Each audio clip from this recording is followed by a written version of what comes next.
ഇഞ്ചോടിഞ്ച് പോരാട്ടങ്ങൾ, വാക്ശരങ്ങൾ, വിവാദ പരാമർശങ്ങൾ, അവകാശവാദങ്ങൾ എല്ലാം കെട്ടടങ്ങിയോ നിലമ്പൂരിൽ?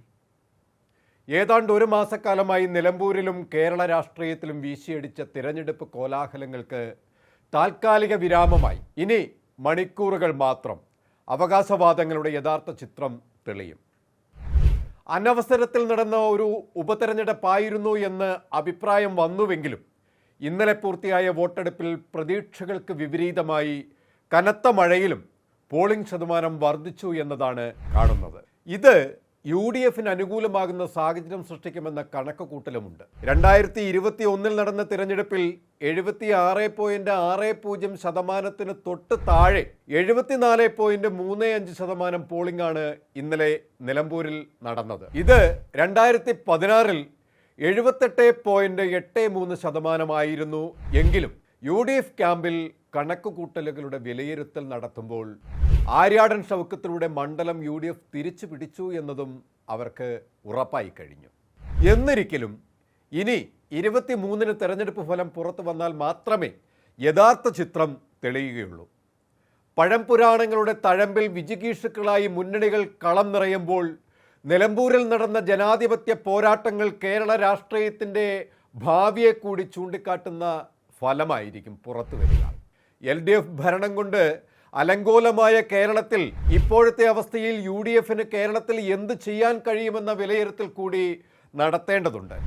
കേരളത്തിൽ ഇപ്പോൾ നടക്കുന്ന രാഷ്ട്രീയ സാഹചര്യം ഏറെ നിർണായകമായ അവസ്ഥയിലായിരിക്കെ രാഷ്ട്രീയപരമായും സാമൂഹ്യപരമായും സാമ്പത്തികപരമായും അരക്ഷിതാവസ്ഥ നേരിടുന്ന ഇക്കാലത്ത് വരുന്ന തദ്ദേശ തിരഞ്ഞെടുപ്പും 2026 നടക്കുന്ന അസംബ്ലി തിരഞ്ഞെടുപ്പും ഇപ്പോഴത്തെ സാഹചര്യത്തിൽ UDFന് അനുകൂലമാവുമ്പോഴും LDFന്റെ രാഷ്ട്രീയ നയമാറ്റങ്ങളുടെയും വർഗീയ കൂട്ടുകെട്ടുകളുടെയും പശ്ചാത്തലത്തിൽ ഐക്യ ജനാധിപത്യ മുന്നണിക്ക് ഒരു വെല്ലുവിളി മുന്നിലുണ്ട് എന്നതിനാൽ മുന്നണി ജാഗരൂകരായി പ്രവർത്തനങ്ങളെ ഏകോപിപ്പിക്കാനുള്ള തീവ്ര ശ്രമത്തിലുമാണ്.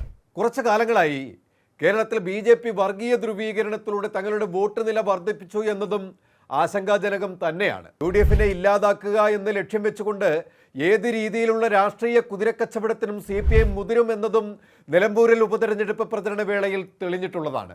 അത് തദ്ദേശ തെരഞ്ഞെടുപ്പിലും അസംബ്ലി തിരഞ്ഞെടുപ്പിലും പ്രകടമാകും എന്നത് ഉറപ്പാണ്. വർഗീയ ശക്തികളെ കൂട്ടുപിടിച്ച് CPMന്റെ നിലനിൽപ്പ് ഉറപ്പിക്കാൻ കമ്മ്യൂണിസ്റ്റ് മാർക്സിസ്റ്റ് പ്രത്യയശാസ്ത്രങ്ങളെ മുഴുവൻ വളച്ചൊടിച്ചുകൊണ്ട് സാമുദായിക വർഗീയ കൂട്ടുകെട്ടിനെ ആശ്ലേഷിക്കാൻ അവർ മുതിരും. ഇവിടെയാണ് UDF തങ്ങളുടെ നിലനിൽപ്പ് ഭദ്രമാക്കാൻ യത്നിക്കേണ്ടത്. ഇന്ന് UDF മുന്നണിയിൽ നിന്ന് വിട്ടുനിൽക്കുന്ന ഘടകകക്ഷികളെ തിരിച്ച് UDFലേക്ക് കൊണ്ടുവരാനും അവർക്ക് UDFൽ കൃത്യമായ ഒരു സ്ഥാനം നൽകിക്കൊണ്ടും UDF മുന്നണികൾ ശക്തമാക്കാൻ നേതാക്കൾ തന്ത്രങ്ങൾ മെനഞ്ഞു തുടങ്ങി എന്നതാണ് അറിയാൻ കഴിയുന്നത്. അതിൻ്റെ ഒരു റിഹേഴ്സലായാണ് നിലമ്പൂർ ഉപതെരഞ്ഞെടുപ്പിനെ UDF കാണുന്നത്.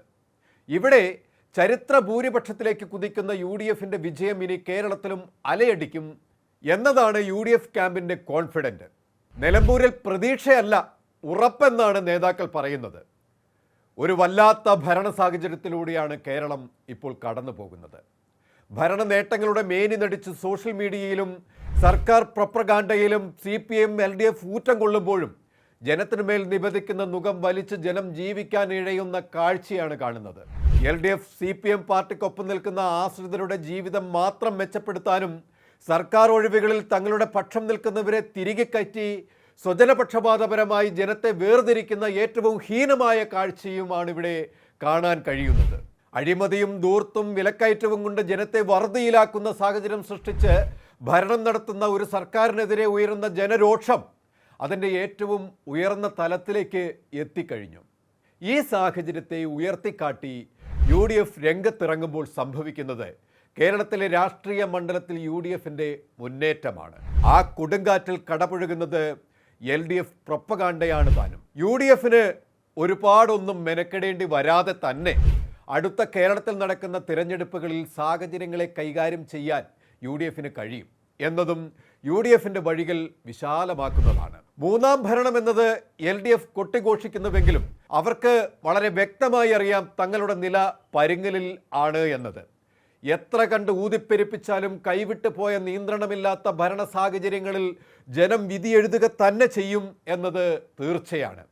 അതിൻ്റെ ഒരു കണക്കെടുപ്പായിരിക്കും നിലമ്പൂരിൽ സംഭവിക്കുക. NDA നേടുമെന്ന് കരുതുന്ന 4% വോട്ടോ, അൻവർ പിടിക്കുമെന്ന് അവകാശവാദം ഉന്നയിക്കുന്ന 15,000 വോട്ടോ LDFിൻ്റെ പരമ്പരാഗത വോട്ടുകളോ UDFിന് തെല്ലും ആശങ്കയുണ്ടാക്കുന്നതല്ല.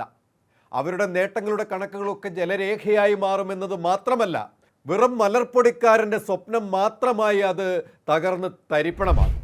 അത് കേരള രാഷ്ട്രീയത്തിൽ തന്നെ UDF തരംഗമായി പ്രതിഫലിക്കുകയും ചെയ്യും. നിലമ്പൂരിൽ ജയം ആര്യാടൻ ഷൗക്കത്ത് തന്നെ കൊടുക്കും. ഇനി ചരിത്ര ഭൂരിപക്ഷത്തിൻ്റെ യഥാർത്ഥ കണക്കെത്രയെന്ന് മാത്രമാണ് നോക്കിക്കാണുന്നത്.